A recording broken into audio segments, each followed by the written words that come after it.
In order to scale, you need two things. You need the team and you need the capital.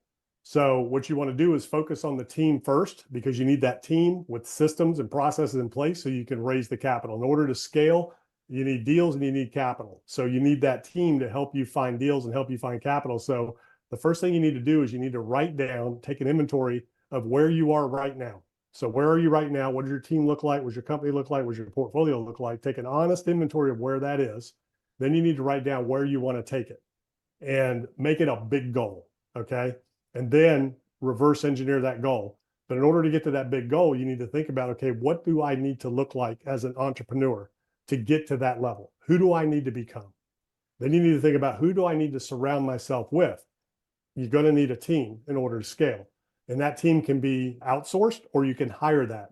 The number one thing every entrepreneur needs when they're scaling is you got to have that administrative office manager / administrative assistant / marketing assistant / so you need to be that leader, that delegator, that motivator.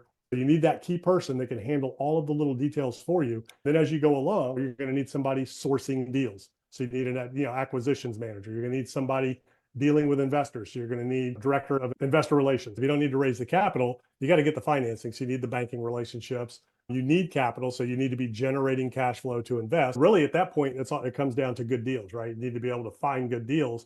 So you either have to spend your time, you and your spouse, doing that as a team, or you need to hire somebody to help you source good deals. You can leverage realtors in the market. You can work with wholesalers, you can work with other investors, but you need a good deal flow. And then you're going to need a team to execute on it. So that's really what that comes down to in terms of scaling. But really the key is, what are your strengths? What are your weaknesses? You want to hire out and outsource your weaknesses and focus on your strengths. So whatever your strengths are, focus 100% on that and hire out, delegate out, outsource everything else that is not the highest and best use of your time. So that's really the biggest thing, is you need to figure out what is it that you need to be doing. The whole 80-20 rule, 80% of your results come from 20% of your efforts.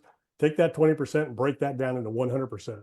Okay. In that 20%, 100% of your results are going to come from one or two things that you're doing. So focus on those one or two things, delegate, outsource, hire out, everything else, and stay focused. So that's really what it's going to take. And again, depending on your geography, if you want to scale, you may have to broaden your geography or broaden your asset type.